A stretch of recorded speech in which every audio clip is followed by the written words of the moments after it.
अस्सलाम वालेकुम। मेरा नाम डॉक्टर अवैस अनवर है और हम फर्स्ट ईयर बायोलॉजी के अंदर आज चैप्टर 2 का एक टॉपिक डिस्कस करेंगे जिसका नाम है न्यूक्लिक एसिड। न्यूक्लिक एसिड जो है ये बायोलॉजिकल मॉलिक्यूल चैप्टर नंबर 2 के अंदर एक टॉपिक है। जिस तरह बाकी ऑर्गेनिक मॉलिक्यूल्स होते हैं उसी तरह ये भी एक ऑर्गेनिक मॉलिक्यूल है।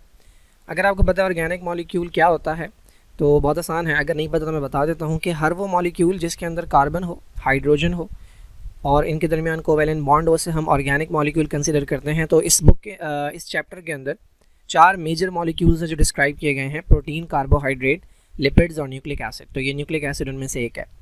ये थोड़ा सा इंट्रोडक्शन है। ये केमिस्ट थे जिन्होंने इसे आइसोलेट किया था, निकाला था। कहाँ से निकाला था? पस सेल के न्यूक्लियाई से। पस सेल क्या होता है? बेसिकली हमारे पास इम्यून सिस्टम के अंदर जो सेल्स होते हैं, न्यूट्रोफिल्स, वो जब बैक्टीरिया से लड़ाई करके मर जाते हैं तो फिर वो टिश्यू के अंदर पड़े रहते हैं। तो उनकी जो डेड बॉडीज़ होती हैं वो बेसिकली जमा होकर बनाती हैं, जिसे आप पस कहते हैं। तो उस पस सेल्स में से किसी एक सेल के न्यूक्लियस से जो है एक मटेरियल निकाला। चूँकि न्यूक्लियस से निकाला था तो न्यूक्लियन कह दिया। बाद में पता चला कि न्यूक्लियन की जो प्रॉपर्टीज़ होती हैं वो एसिडिक होती हैं, एसिड लाइक प्रॉपर्टीज़ होती हैं, तो इस वजह से इसे हम न्यूक्लिक एसिड कहते हैं। अच्छा, न्यूक्लिक एसिड की इंपॉर्टेंट बात क्या है कि ये सारे लिविंग थिंग्स के अंदर पाया जाता है। ऑल्दो आप वायरस को लिविंग थिंग कंसिडर नहीं करते, लेकिन स्टिल वायरस से लेकर इंसानों तक इतनी ब्रॉड रेंज है, इतने डिफरेंट टाइप के ऑर्गेनिजम्स हैं, लेकिन सब के अंदर जो है ये न्यूक्लिक एसिड पाया जाता है। कुछ के अंदर ये फ्री स्टेट के अंदर होता है और कुछ के अंदर ये प्रोटीन्स के साथ मिला हुआ होता है। अगर हम इंसानों की बात करें तो हमारे पास जो न्यूक्लिक एसिड होता है वो प्रोटीन से मिला हुआ होता है। पहली बात तो न्यूक्लिक एसिड क्या किसे है? जब भी न्यूक्लिक एसिड का नाम आता है आपके माइंड में 2 मॉलिक्यूल्स आ जाते हैं, एक को हम कहते हैं डीएनए और एक को हम कहते हैं आरएनए। तो अगर हम अपनी बात करें इंसानों के अंदर तो ये डीएनए है, तो ये अकेला नहीं होता। डीएनए जो है ये कुछ प्रोटीन्स के साथ मिला हुआ होता है और इन दोनों के मिलने से, डीएनए और प्रोटीन के मिलने से बनता है न्यूक्लियोप्रोटीन। जाहिर सी बात है, न्यूक्लिक एसिड है ये और ये प्रोटीन है, तो इनके मिलने से बनता है न्यूक्लियोप्रोटीन्स। और इस न्यूक्लियोप्रोटीन को नाम दिया जाता है, जैसे आप जानते हैं, क्रोमोसोम के नाम से। तो क्रोमोसोम के अंदर बेसिकली डीएनए होता है और आपकी प्रोटीन्स होती हैं, तो ये न्यूक्लियोप्रोटीन। तो ये बाउंड स्टेट है। कुछ ऑर्गेनिज्म के अंदर लाइक बैक्टीरिया के अंदर ये प्रोटीन्स नहीं पाई जाती, तो बैक्टीरिया के अंदर सादा डीएनए होता है फ्री स्टेट के अंदर। सिमिलरली वायरस के अंदर भी ये सादा डीएनए होता है। अच्छा, न्यूक्लिक एसिड जो है ये बेसिकली यहाँ पर इसकी डेफिनेशन है कि ये है क्या। तो डिफाइन करते हैं कि न्यूक्लिक एसिड जो है ये लॉन्ग चेन है polynucleotide in which mononucleotides are linked to each other. अब ये है क्या? देखिए, अगर आपने प्रोटीन्स पढ़ा है, अगर आपने कार्बोहाइड्रेट्स पढ़े हैं, तो आपको अब तक ये आइडिया होगा कि ये 2 अल्फाज का मतलब क्या होता है। एक लफ्ज़ है जिसे हम कहते हैं मोनोमर और एक लफ्ज़ है जिसे हम कहते हैं पॉलीमर। माउस से लिखना ही बड़ा मुश्किल है। तो मोनोमर और पॉलीमर। अब ये मोनोमर और पॉलीमर क्या होता है? फॉर एग्जांपल आपके पास वॉल है, दीवार, ठीक है। तो दीवार एक बड़ा सा स्ट्रक्चर है जिसके अंदर आप देख रहे हैं कि कोई चीज़ बार बार रिपीट हो रही है। जो चीज़ बार बार रिपीट हो रही है वो कहलाता है उसका मोनोमर। तो क्या चीज़ रिपीट होती है इसके अंदर? ब्रिक, ठीक है। एक ईंट जो है उससे मिलाकर आप दीवार बनाते हैं, तो दीवार बड़ा स्ट्रक्चर है, ये पॉलीमर कहलाएगा। और जिस चीज़ से रिपीट होकर ये बनता है वो इसका मोनोमर कहलाता है। सिमिलरली ट्रेन, अगर हम ट्रेन की बात करें तो ट्रेन एक बड़ा सा स्ट्रक्चर है, लेकिन उसके अंदर एक यूनिट जो होता है वो उसका एक क्या कहते हैं उसे, समझ ले, बस एक डब्बा जो है हम उर्दू में कह देते हैं। तो एक डब्बा जो है ट्रेन का वो बेसिकली उसका मोनोमर है, और सारे डब्बे अगर आप मिला देते हैं तो वो एक लंबी सी चेन बन जाती है जिसे हम ट्रेन कहते हैं। बिल्कुल इसी तरह बचपन में स्कूल के अंदर जो है वो असेंबली होती थी, तो वो पूरी एक चेन जो है वो एक पॉलीमर है। और वो चेन किस चीज़ की बनी होती है? वो स्टूडेंट की बनी होती है। तो उसमें एक स्टूडेंट जो है वो मोनोमर है जो बार बार रिपीट हो रहा है। बिल्कुल इसी तरीके से हमारे पास जो न्यूक्लिक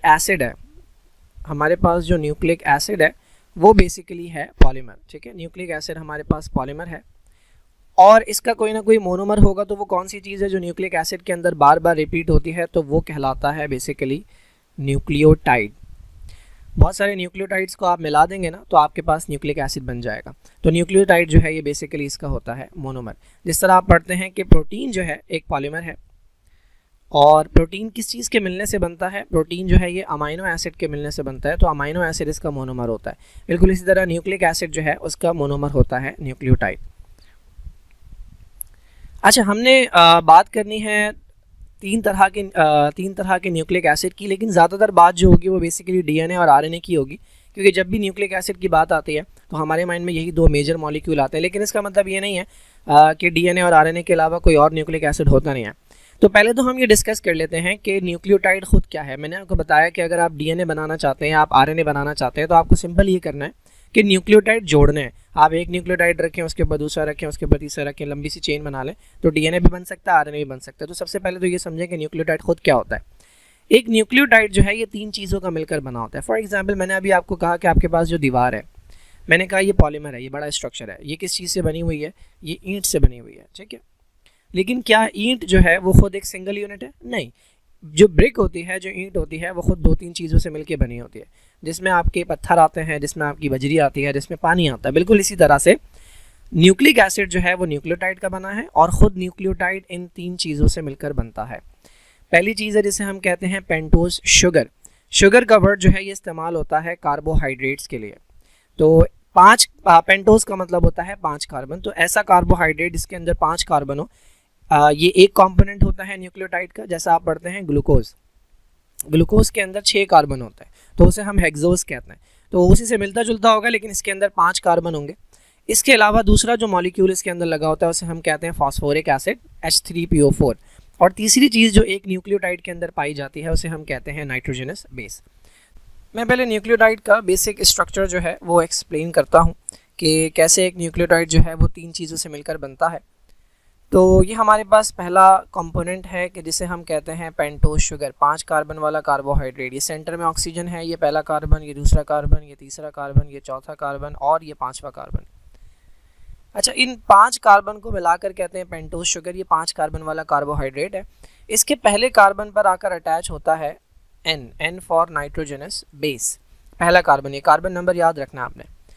अच्छा, ये वाला स्ट्रक्चर अभी न्यूक्लियोटाइड बना नहीं है, लेकिन इसके लिए एक अलग से नाम दिया गया है बुक के अंदर। इसे हम कहते हैं न्यूक्लियोसाइड, ठीक है। ये 2 चीज़ों से मिलकर बना हुआ स्ट्रक्चर कहलाता है न्यूक्लियोसाइड। इसको न्यूक्लियोटाइड बनाने के लिए इसके 5वें कार्बन पर आकर अटैच करवाना पड़ता है PO4। ये फॉस्फोरिक एसिड में से फॉस्फेट ग्रुप है जो आकर अटैच हुआ है। अब ये स्ट्रक्चर कहलाता है न्यूक्लियोटाइड। इसी तरह के स्ट्रक्चर से डीएनए भी बनता है और इसी तरह के स्ट्रक्चर से आरएनए भी बनता है। ये वो स्ट्रक्चर है जो न्यूक्लिक एसिड का मोनोमर है। अब कुछ फ़र्क है, देखिए फॉस्फोरिक एसिड जो है ना, ये तमाम न्यूक्लियोटाइड्स के अंदर सेम होता है। यानी अगर आप डीएनए का न्यूक्लियोटाइड उठाकर देखेंगे तब भी उसके अंदर PO4 मिलेगा, अगर आप आरएनए का न्यूक्लियोटाइड उठाकर देंगे तब भी उसके अंदर PO4 मिलेगा। तो ये तो कॉमन है, तो हमने इसकी बात नहीं करनी। हमने बात करनी है फ़िलहाल इसकी और इसकी। देखिए, ये जो पेंटोज शुगर है ना, इसकी 2 टाइप्स होती हैं। एक होती है जिसे हम कहते हैं राइबोस, और एक होती है जिसे हम कहते हैं डीऑक्सीराइबोस। इनमें से एक पाई जाती है आरएनए के अंदर, जो कि न्यूक्लिक एसिड की एक टाइप है, और एक पाई जाती है डीएनए के अंदर। सिमिलरली ये जो नाइट्रोजनस बेस है, ये नाइट्रोजनस बेस है क्या? ये बेसिकली रिंग्स है नाइट्रोजन के। जिस तरह डायमंड रिंग होता है जिस पर डायमंड लगा होता है, उसी तरह नाइट्रोजनस रिंग होता है जिस पर नाइट्रोजन लगा होता है। तो ये नाइट्रोजनस रिंग्स जो हैं, इनकी भी 2 टाइप्स होती हैं। एक रिंग्स वो होते हैं कि जिनमें आपको सिंगल रिंग मिलता है। एक नाइट्रोजनस बेस वो हैं जिनमें सिंगल रिंग मिलता है, और एक नाइट्रोजनस बेस वो हैं कि जिनके अंदर आपको 2 रिंग जुड़े हुए मिलते हैं, ठीक है। ये एक रिंग हो गया और इसके साथ ये दूसरा रिंग है। तो ये जो सिंगल रिंग वाले हैं ये कहलाते हैं पायरिमिडीन्स, और जो डबल रिंग वाले हैं ये कहलाते हैं प्यूरिन्स। ये मैं दिखाता हूँ यहाँ पे। तो हमने बात की कि पेंटोज शुगर ये न्यूक्लियोटाइड का एक पहला कंपोनेंट है, ठीक है। अच्छा, लेकिन ये 2 टाइप का है। राइबोस जिसके अंदर 5 कार्बन है, 10 हाइड्रोजन है, 5 ऑक्सीजन है, और दूसरी फॉर्म है डीऑक्सीराइबोस। ये डीएनए के अंदर पाया जाता है। इसमें फ़र्क क्या है? देखिए, 5 कार्बन यहाँ पर भी हैं, 5 यहाँ पर भी हैं, 10 हाइड्रोजन यहाँ पर भी हैं, 10 यहाँ पर भी हैं। फ़र्क है ऑक्सीजन के नंबर में। राइबोस के अंदर 5 ऑक्सीजन है और डीऑक्सीराइबोस के अंदर 4 ऑक्सीजन है। तो ये फ़र्क होता है। तो अगर आप डीएनए उठाकर देखेंगे तो उसमें पेंटोज शुगर जो आपको मिलेगी वो ये वाली मिलेगी, और अगर आप आरएनए उठाकर देखेंगे तो उसमें पेंटोज शुगर जो मिलेगी वो ये मिलेगी, लेकिन मिलेगी दोनों में। दूसरी बात, फॉस्फोरिक एसिड, मैंने बताया था कि ये सब में सेम होता है। तो आप डीएनए का उठाकर देख लें, आरएनए का उठाकर देख लें, आप फ़र्क नहीं कर सकेंगे कि ये किसका फॉस्फोरिक एसिड है। और हमने अटैचमेंट की बात की थी, तो ये 5वें कार्बन पर आकर अटैच होता है। तीसरी चीज़ है नाइट्रोजनस बेस। मैंने कहा ये रिंग्स हैं नाइट्रोजन के, 2 तरह के होते हैं। यहाँ अगर आप देखें तो ये वो है कि जिसमें डबल रिंग है, ठीक है। ये 2 रिंग्स आपस में अटैच हैं, इन्हें हम कहते हैं प्यूरिन्स। और ये वो हैं कि जिनके अंदर सिंगल रिंग है, ये कहलाते हैं पायरिमिडीन्स। अच्छा, प्यूरिन्स की 2 एग्जांपल्स हैं, एक का नाम है एडेनिन और एक का नाम है ग्वानिन। पायरिमिडीन्स की 3 एग्जाम्पल्स हैं, एक का नाम साइटोसिन, एक का नाम थायमीन और एक का नाम है यूरासिल। ठीक है, ये मैं बताऊंगा इसके अंदर फ़र्क क्या होता है। जिस तरह आप कहते हैं कि भाई ब्रेड, तो ब्रेड जो है ये एक हमारा प्रोडक्ट है, लेकिन मुख्तलिफ कंपनियों का आता है। ब्रेड जो है वो वंडर की भी आती है, डॉन की भी आती है। बिल्कुल इसी तरह पायरिमिडीन हर वो नाइट्रोजनस बेस है जिसमें एक रिंग है, तो उसके ये तीन एग्जाम्पल्स हैं। इन तीनों के अंदर एक एक रिंग होता है, और प्यूरिन्स की ये 2 एग्जाम्पल हैं, इसमें 2 रिंग वाले हैं ये। अच्छा, ये आ गया न्यूक्लियोटाइड बनने के 2 स्टेप्स। मैंने आपको बताया था कि पहले पेंटोज शुगर होता है, इसके पहले कार्बन पर आकर अटैच होता है नाइट्रोजनस बेस, ये वाला स्ट्रक्चर कहलाता है न्यूक्लियोसाइड। ठीक है, जब नाइट्रोजनस बेस आकर अटैच हो जाए पहले कार्बन पे पेंटोज शुगर के, तो इसे हम न्यूक्लियोसाइड कहते हैं। और जब इसके 5वें कार्बन पर आकर अटैच होगा फॉस्फेट ग्रुप, अब ये कहलाएगा न्यूक्लियोटाइड। तो ये कुछ बेसिक हो गई न्यूक्लिक एसिड से रिलेटेड। अब इसकी 3 वेराइटीज़ हैं, न्यूक्लिक एसिड की 3 कैटेगरीज हैं। एक वो है कि जिसके अंदर सिर्फ एक न्यूक्लियोटाइड होता है, बस अकेला। फिर एक वो है कि जिसके अंदर 2 न्यूक्लियोटाइड होते हैं जुड़े हुए, मिलकर काम कर रहे होते हैं। और फिर एक वैरायटी है कि जिसके अंदर बहुत सारे न्यूक्लियोटाइड जो है ये आपस में जुड़े हुए होते हैं। ये कैटेगरी कहलाती है पॉलीन्यूक्लियोटाइड। पहले हमने इस पर बात करनी है, फिर मैं बाकी 2 समझाऊंगा। तो देखिए, पॉलीन्यूक्लियोटाइड जो है वो नाम से पता लग रहा है कि ये एक ऐसा स्ट्रक्चर है कि जिसके अंदर बहुत सारे न्यूक्लिक एसिड होंगे, न्यूक्लियोटाइड होंगे, बहुत सारे न्यूक्लियोटाइड होंगे। तो हमारे पास जो 2 एग्जाम्पल्स हैं डीएनए की और आरएनए की, वो बेसिकली इसी कैटेगरी से बिलोंग करते हैं। इनका फंक्शन यहाँ पर लिखा हुआ है, डिस्क्राइब किया है, लेकिन पहले मैं समझा दूँ, उसके बाद मैं बताता हूँ कि ये फंक्शन कैसे करेंगे। तो देखिए, यहाँ पर कहते हैं कि डीएनए और आरएनए बेसिकली सिमिलर स्ट्रक्चर्स हैं, लेकिन इनके अंदर स्टिल कुछ फ़र्क हैं। वो फ़र्क क्या है वो यहाँ पर दिए हुए हैं। पहला फ़र्क मैं पहले ही डिस्कस कर चुका हूँ कि दोनों के अंदर 5 कार्बन वाला कार्बोहाइड्रेट होता है, लेकिन उसकी 2 टाइप्स हैं। डीएनए के अंदर होता है डीऑक्सीराइबोज, जिसके अंदर 4 ऑक्सीजन होते हैं। आरएनए के अंदर होता है राइबोज, जिसके अंदर 5 ऑक्सीजन होते हैं। बस इतना सा फ़र्क होता है। तो अगर मैं आपको डीएनए और आरएनए लाकर दे दूं और मैं आपसे पूछूं कि भाई इसके अंदर फ़र्क करके बताओ, तो पहला फ़र्क जो आप देख सकते हैं वो ये है कि डीएनए के अंदर 5 कार्बन वाला जो कार्बोहाइड्रेट है वो डीऑक्सीराइबोज होता है, यानी उसके अंदर 4 ऑक्सीजन आपको मिलेंगे। दूसरा फ़र्क देखें, हमारे पास जो डीएनए है या आरएनए है वो दोनों 4 तरह के न्यूक्लियोटाइड से बनते हैं। बस सिर्फ 4 तरह के न्यूक्लियोटाइड, वही बार बार रिपीट हो रहे होते हैं। एक न्यूक्लियोटाइड वो होता है जिसे हम कहते हैं एडेनिन। अच्छा, ये एक बात जो है वो हमने मिस कर दी, मैं वापस पीछे जाता हूँ। हाँ, ये लाइन बड़ी इंपॉर्टेंट थी कि ये जो न्यूक्लियोटाइड्स हैं ये डिफर करते हैं on the basis of their nitrogenous base. For example, ये हमारे पास, हम सपोज कर लेते हैं ये डीएनए है, ठीक है, ये डीएनए का न्यूक्लियोटाइड है। आपको पता है डीएनए के अंदर जो शुगर होती है वो होती है डीऑक्सीराइबोज। तो ये डीएनए का एक न्यूक्लियोटाइड है, ये इसके ऊपर दूसरा है, ये इसके ऊपर तीसरा है, ये इसके ऊपर चौथा, और ये इसके नीचे, इस तरह के हज़ारों लगे हुए हैं। अगर मैं आपसे पूछूं कि ये वाला न्यूक्लियोटाइड और ये वाला न्यूक्लियोटाइड एक दूसरे से किस चीज़ में डिफर करते हैं, मैं डीएनए और आरएनए का नहीं पूछ रहा, मैं डीएनए के अंदर जो न्यूक्लियोटाइड हैं उनका पूछ रहा हूँ कि इसमें और इसमें क्या फ़र्क है। तो इनकी जो शुगर है वो सेम है, सब में डीऑक्सीराइबोज लगी हुई है। इनके अंदर जो फॉस्फेट है वो भी सेम है। तो फ़र्क कहाँ आता है? फ़र्क आता है इस वाले पॉइंट पे, नाइट्रोजनस बेस वाले पॉइंट पे। हो सकता है इस वाले में जो नाइट्रोजनस बेस है वो लगा हो एडेनिन, ये वाला लगा हो सकता है इस वाले में जो लगा हो वो लगा हो ग्वानिन, इस वाले में साइटोसिन लगा हो, और इस वाले में थायमीन लगा हो।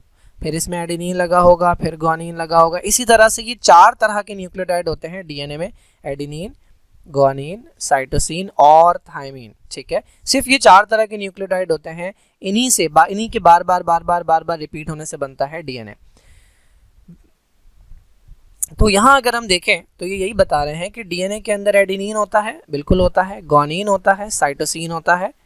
ये तीनों आरएनए में भी होते हैं, आरएनए में भी एडेनिन होता है, आरएनए में भी ग्वानिन होता है, आरएनए में भी साइटोसिन होता है। फ़र्क कहाँ आता है? फ़र्क आता है चौथे न्यूक्लियोटाइड में। डीएनए के अंदर जो चौथा न्यूक्लियोटाइड है वो होता है थायमीन। डीएनए में कभी भी यूरासिल नहीं होता, जबकि आरएनए के अंदर अगर आप देखें तो आरएनए में अगेन एडेनिन है, ग्वानिन है, साइटोसिन है, लेकिन आरएनए में चौथी चीज़ जो होती है वो होता है यूरासिल। इसके अलावा हमारे पास एक और डिफरेंस है कि डीएनए होता है डबल स्ट्रैंडेड, डीएनए 2 धागों वाला होता है। आपने डीएनए का स्ट्रक्चर देखा होगा, कुछ इस तरह का स्ट्रक्चर होता है, ये एक धागा है और इसके ऊपर ये दूसरा धागा लिपटा हुआ होता है, जबकि आरएनए सिंगल स्ट्रैंडेड होता है, एक सिंगल धागा होता है। लेकिन एक एक्सेप्शन है, ये आरएनए की एक टाइप है जिसका नाम है आरआरएनए। आर जो है ये राइबोसोमल के लिए है। आरआरएनए ये राइबोसोम्स के अंदर पाया जाता है। ये वो आरएनए है कि जो डबल स्ट्रैंडेड होता है, यानी इसके अंदर 2 धागे होते हैं। बाकी नॉर्मली जो है वो आरएनए जो है सिंगल स्ट्रैंडेड होता है। डीएनए की एक काइंड होती है, डीएनए होता है, डीएनए की आपने कोई टाइप नहीं पढ़ी होगी, लेकिन आरएनए की 3 टाइप्स जो हैं हमने पढ़ी हैं, इसी चैप्टर के अंदर है अगले टॉपिक में। एक का नाम है आरआरएनए, जो मैंने अभी आपको बताया राइबोसोम के अंदर पाया जाता है। एक का नाम होता है टीआरएनए, जिसे हम कहते हैं ट्रांसफर आरएनए, और एक का नाम होता है एमआरएनए, मैसेंजर आरएनए। ये मैं अगले टॉपिक में एक्सप्लेन करूंगा कि इन तीनों के फंक्शंस क्या होते हैं। एक और डिफरेंस जो डीएनए और आरएनए के अंदर पाया जाता है वो ये है कि डीएनए न्यूक्लियस के अंदर होता है और आरएनए जो है वो मेनली साइटोप्लाज्म के अंदर पाया जाता है। एक और डिफरेंस आता है इनके फंक्शन के अंदर। डीएनए जो है उसके अंदर हमारी जेनेटिक इन्फॉर्मेशन होती है, क्या बनना है हमारी बॉडी में, कितना बनना है हमारी बॉडी में, कब बनना है, ये सब डीएनए डिसाइड करता है। डीएनए बेसिकली रेसिपी है और उसको देखकर जो डिश बनती है उस डिश को बनाने के लिए जो रिस्पॉन्सिबल होता है वो आरएनए होता है। डीएनए के अंदर हमारी मेन इन्फॉर्मेशन होती है और उस इन्फॉर्मेशन को बाहर लाने के लिए हेल्प जो करता है वो आरएनए करता है। तो डीएनए की इन्फॉर्मेशन से होता क्या है, तो फिलहाल के लिए आप याद रख लें कि डीएनए से बनना होता है प्रोटीन। डीएनए में जितनी भी इंफॉर्मेशन है ना, उससे जो प्रोडक्ट बनता है वो है प्रोटीन। लेकिन ये काम डायरेक्टली नहीं होता, इसमें बीच में हेल्प करते हैं कौन, आरएनए। तो इसीलिए हम कहते हैं आरएनए का जो फंक्शन है वो है प्रोटीन सिंथेसिस, ये हेल्प करता है प्रोटीन सिंथेसिस के अंदर। मेनली प्रोटीन बनाना जिम्मेदारी होती है राइबोसोम्स की, लेकिन आरएनए जो है ये मैसेज लेकर आता है डीएनए से और भी हेल्प करता है। ये मैं अगले टॉपिक में एक्सप्लेन करूंगा इंशाल्लाह। तो अब अगर मैं आपसे पूछूं कि मैंने आपको लाकर दे दिया ये धागा, ठीक है, और मैंने आपको ये दूसरा धागा दे दिया, मैं आपसे पूछ रहा हूँ कि बता दें कि इसमें से डीएनए कौन सा है और आरएनए कौन सा है। अब आप कहेंगे कि डीएनए तो डबल स्ट्रैंडेड होता है। हाँ होता है बिल्कुल, ये डीएनए था और मैंने इसमें से एक धागा अलग करके यहाँ रख दिया, ठीक है। अब कौन सा धागा है वो आपने बताना है, इसमें से एक धागा डीएनए का, एक धागा आरएनए का है। अगर मैं कहूँ कि ये वाला धागा जो है ये डीएनए का है और ये वाला धागा जो है ये आरएनए का है, तो आप कैसे पता लगाएंगे। देखिए एक फ़र्क तो हमने पढ़ा था कि डीएनए डबल स्ट्रैंडेड होता है और आरएनए सिंगल स्ट्रैंडेड होता है, लेकिन मैंने वहीं पर बताया था कि एक आरएनए ऐसा है जो डबल स्ट्रैंडेड है, वो राइबोसोमल आरएनए। तो अब हम कैसे फ़र्क करें, तो हम देखेंगे न्यूक्लियोटाइड्स को। मैंने आपको बताया था कि डीएनए और आरएनए दोनों में 3 तरह के न्यूक्लियोटाइड्स होते हैं, एडेनिन, गुआनिन, साइटोसिन। ये डीएनए में भी होते हैं, आरएनए में भी होते हैं। फ़र्क कहाँ पर आता है, चौथी बेस के अंदर। चौथी नाइट्रोजनस बेस जो है वो डीएनए में होती है थायमीन, तो आपको इसके अंदर थायमीन मिलेगा और इसके अंदर आपको मिलेगा यूरेसिल। इस तरह से डीएनए और आरएनए का फ़र्क किया जा सकता है। तीसरा कैसे किया जा सकता है, जब आप इसके न्यूक्लियोटाइड देखेंगे और इसके न्यूक्लियोटाइड देखेंगे तो दोनों में आपको 5 कार्बन वाला कार्बोहाइड्रेट मिलेगा, जिसे आप पेंटोज शुगर कहते हैं। लेकिन जब आप ऑक्सीजन काउंट करेंगे तो इसके अंदर 5 कार्बन होंगे, 10 हाइड्रोजन होंगे, लेकिन जो ऑक्सीजन होंगे वो 4 होंगे। तो आप कहेंगे ये शुगर का नाम है डीऑक्सीराइबोस, 4 कार्बन वाली। जबकि इसके अंदर जब आप काउंट करेंगे तो 5 कार्बन मिलेंगे, 10 हाइड्रोजन मिलेंगे, लेकिन 5 ऑक्सीजन मिलेंगी, यानी ये वाली जो शुगर है ये कहलाती है राइबोस। तो ये कुछ डिफरेंसेस हैं जो डीएनए और आरएनए के अंदर पाए जाते हैं, ये पूछा भी जाता है क्वेश्चन। ओके, तो पॉलीन्यूक्लियोटाइड के बाद हमारे पास न्यूक्लिक एसिड की एक और कैटेगरी है जिसे हम कहते हैं मोनोन्यूक्लियोटाइड, जिसके अंदर सिर्फ एक न्यूक्लियोटाइड होता है। पॉली के अंदर बहुत सारे थे, मोनोन्यूक्लियोटाइड के अंदर एक सिंगल इंडिविजुअल न्यूक्लियोटाइड होता है जो एग्जिस्ट कर रहा होता है। तो ये सिंगल होता है बिल्कुल, और ये डीएनए या आरएनए का पार्ट नहीं होता। और कुछ ऐसे होते हैं न्यूक्लियोटाइड के जिनके अंदर एक्स्ट्रा फॉस्फेट होता है। आपने पढ़ा था कि नॉर्मली न्यूक्लियोटाइड के अंदर एक नाइट्रोजनस बेस होता है, एक पेंटोज शुगर होता है और एक फॉस्फेट होता है, लेकिन इनमें से कुछ ऐसे जिनके पास एक्स्ट्रा फॉस्फेट होता है। एक एग्जांपल जो आपने सुनी होगी, बहुत बार नाम सुना होगा, एटीपी। एटीपी को एनर्जी करेंसी भी कहते हैं। ये वो मॉलिक्यूल है जो हमें एनर्जी प्रोवाइड करता है। सेल के अंदर नॉर्मल जो भी फंक्शन होते हैं जिसके लिए एनर्जी चाहिए होती है तो एटीपी प्रोवाइड करता है। फॉर एग्जांपल मैं अभी बोल रहा हूँ तो मेरे मसल्स इस्तेमाल हो रहे हैं, मैं सांस ले रहा हूँ, मेरे मसल इस्तेमाल हो रहे हैं। आप कोई वेट उठाते हैं, चलते हैं, जो भी काम आप करते हैं जिसमें मसल लग रहा होता है, या बहुत सारे काम जो आपको पता भी नहीं चल रहे बॉडी के अंदर हो रहे हैं, जिनके लिए आपको एनर्जी चाहिए होती है, तो वो इस मॉलिक्यूल से आती है। तो ये बेसिकली कैरियर होता है एनर्जी का। अब ये जो है इसका जो स्ट्रक्चर है या इसका जो नेचर है, अगर वो पूछा जाए तो ये प्रोटीन नहीं है, ये कार्बोहाइड्रेट नहीं है, लिपिड नहीं है, ये न्यूक्लिक एसिड है। और ये एक ऐसा न्यूक्लिक एसिड है जो सिंगल न्यूक्लियोटाइड पर कंसिस्ट करता है। तो हमने इसका स्ट्रक्चर देखना है। जिस तरह हमारे पास एक न्यूक्लियोटाइड के अंदर 3 चीज़ें होती हैं, इसके अंदर भी वही 3 चीज़ें आपको मिलेंगी। ये पहली चीज़ है जिसे हम कहते हैं पेंटोज शुगर। तो ये इसके अंदर पेंटोज शुगर है 5 कार्बन वाली। दूसरी चीज़ हमें पता है पहले कार्बन पे आकर अटैच होता है नाइट्रोजनस बेस, और फिर तीसरी चीज़ जो है वो यहाँ पर लगा होता है फॉस्फेट। ये नॉर्मली होता है न्यूक्लियोटाइड के अंदर। इसके अंदर भी ये 3 चीज़ें, लेकिन मैंने बताया था इसके पास एक्स्ट्रा फॉस्फेट है। तो ये एक फॉस्फेट, ये दूसरा फॉस्फेट है इसके पास, और ये इसके पास तीसरा फॉस्फेट है। इसके पास 3 फॉस्फेट होते हैं। अगर आपको याद हो तो मैंने बताया था कि जब ये 2 चीज़ें जुड़ती हैं तो हम इसे नाम देते हैं न्यूक्लियोसाइड का, ठीक है, न्यूक्लियोसाइड का। तो अगर यहाँ पर लगा हुआ है एडिनिन जो कि नाइट्रोजनस बेस है एक, ठीक है, अगर यहाँ पर एडिनिन लगा है तो इस न्यूक्लियोसाइड को यानी इन 2 चीज़ों को मिलाकर हम कहते हैं adenosine. This is known as adenosine. और इस एडिनोसिन के साथ, ये यहाँ तक एडिनोसिन है, इस एडिनोसिन के साथ कितने फॉस्फेट हैं? 3। तो ये स्ट्रक्चर कहलाता है एडिनोसिन ट्राइफॉस्फेट, यानी एडिनोसिन के अंदर 3 फॉस्फेट लगे हुए हैं। इसी मॉलिक्यूल को हम कहते हैं एडिनोसिन ट्राइफॉस्फेट या एटीपी। होता क्या है, इसका ये जो तीसरा फॉस्फेट है ये अनस्टेबल होता है और यहाँ जो बॉन्ड है ये जब तक बना हुआ है तो इसके अंदर एनर्जी मौजूद है। जब ये बॉन्ड टूटेगा, जब ये बॉन्ड टूट जाएगा तो ये फॉस्फेट अलग हो जाएगा और यहाँ से रिलीज़ होगी एनर्जी, और यही वो एनर्जी है जो हम इस्तेमाल करते हैं बहुत सारे प्रोसेसेस के अंदर जो सेल में हो रहे होते हैं। तो एटीपी जो है इसकी 2 फॉर्म्स होती हैं। एक चार्ज फॉर्म है जिसे हम एटीपी कहते हैं। होता क्या है, जब आप कोई काम करते हैं जिसके लिए एनर्जी चाहिए होती है तो इसमें से एक फॉस्फेट निकल जाता है और साथ में एनर्जी भी निकल जाती है और इसी एनर्जी को हम यूटिलाइज़ कर लेते हैं और ये कन्वर्ट हो जाता है इस फॉर्म के अंदर जिसमें सिर्फ 2 फॉस्फेट रह जाते हैं। This is known as adenosine diphosphate. और जब हम खाना खाते हैं तो ग्लूकोज सेल के अंदर जाता है, वहाँ पर उसे तोड़कर एनर्जी निकाली जाती है। वो एनर्जी इस मॉलिक्यूल को दी जाती है, एडीपी को, और साथ में एनर्जी के साथ साइटोप्लाज्म के अंदर एक अदद फॉस्फेट जो है इसको मिल जाता है और ये दोनों आपस में मिलकर दोबारा बना देते हैं एटीपी। तो ये बिल्कुल मोबाइल की बैटरी की तरह है, ये चार्ज कंडीशन है और जब आप उसे यूज़ कर लेते हैं तो फिर ये ड्रेन हो जाती है, जब आप उसे दोबारा चार्ज पर लगाते हैं तो फिर ये इस फॉर्म में आ जाती है। तो कितनी एनर्जी रिलीज़ होती है जब फॉस्फेट निकलता है, तो ये नंबर है 31.81 किलो जूल्स या फिर 7.3 किलो कैलोरीज पर मोल एनर्जी। ये नंबर याद रखना होता है, कभी कभार एमसीक्यू में पूछ लेते हैं। एक और टाइप है हमारे पास न्यूक्लियोटाइड की जिन्हें हम कहते हैं डाई न्यूक्लियोटाइड। जिस तरह मोनोन्यूक्लियोटाइड के अंदर एक सिंगल न्यूक्लियोटाइड था, उस तरह डाई न्यूक्लियोटाइड के अंदर 2 न्यूक्लियोटाइड जुड़कर कोई ना कोई काम कर रहे होते हैं, तो ये कोवेलेंटली जुड़े हुए होते हैं। एक बहुत कॉमन डाई न्यूक्लियोटाइड जो है उसका नाम है NAD, nicotinamide adenine dinucleotide. ये चैप्टर नंबर 3 के अंदर भी इसका तस्करा है फर्स्ट ईयर में, और चैप्टर नंबर 11 के अंदर जो है इसका जो है वो टॉपिक दोबारा से आया हुआ है। अच्छा, निकोटिनामाइड एडेनिन डाई न्यूक्लियोटाइड जो है इसके अंदर 2 न्यूक्लियोटाइड आपस में जुड़े हुए होते हैं एक दूसरे के फॉस्फेट के साथ। यानी अगर मैं स्ट्रक्चर दिखाऊं आपको तो हमें पता है न्यूक्लियोटाइड के अंदर एक पेंटोज शुगर होता है, फिर यहाँ पर लगा होता है नाइट्रोजनस बेस, ये मैं बहुत बेसिक सा बना रहा हूँ, और ये 5वां कार्बन है, इस पर लगा होता है फॉस्फेट। ठीक है, ये एक न्यूक्लियोटाइड है।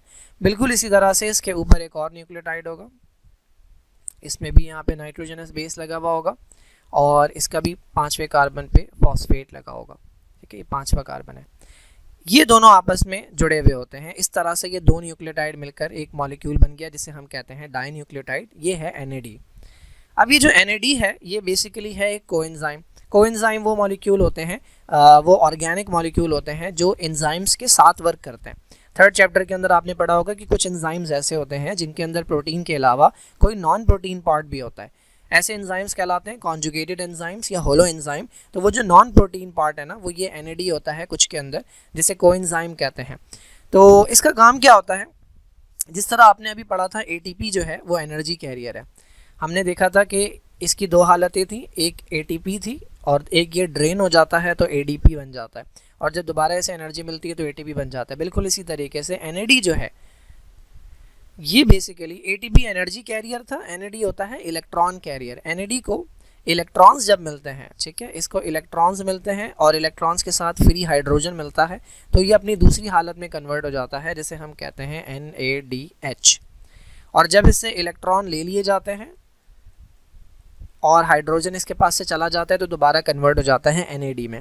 होता क्या है, NAD पॉजिटिव कहते हैं इसे, क्योंकि इलेक्ट्रॉन निकलने की वजह से इसके ऊपर पॉजिटिव चार्ज आता है। होता क्या है, जिस तरह सेल को डिफरेंट काम के लिए एनर्जी चाहिए होती है और फिर सेल के पास जब एनर्जी आती है तो वो इसके पास रखवा देते हैं, तो बहुत सारे प्रोसेसेस के अंदर ना इलेक्ट्रॉन्स जनरेट होते हैं, इलेक्ट्रॉन्स निकलते हैं, तो वो इलेक्ट्रॉन्स इसके बाद अमानत के तौर पर रखवा दिए जाते हैं, और जब सेल को दोबारा ज़रूरत पड़ती है तो वो इससे इलेक्ट्रॉन्स निकाल लेता है। तो बेसिकली ये इलेक्ट्रॉन कैरियर के तौर पर वर्क करता है।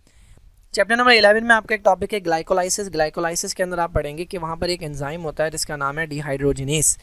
डिहाइड्रोजिनेस का मतलब ऐसा एंजाइम जो हाइड्रोजन निकालता है। किसी मॉलिक्यूल में से। तो जब वो हाइड्रोजन निकालेगा, इलेक्ट्रॉन निकालेगा, तो किसी ना किसी को देगा, तो वो इस मॉलिक्यूल को देता है NAD को। तो ये वर्क करता है डिहाइड्रोजनेस एंजाइम के साथ, और जब वो हाइड्रोजन निकाल के देता है और इलेक्ट्रॉन निकाल के देता है तो ये अपने पास अमानत के तौर पर रख लेता है। तो ये NAD जो है ये एक इलेक्ट्रॉन कैरियर है और ये न्यूक्लियोटाइड की 2 न्यूक्लियोटाइड से मिलकर बनता है।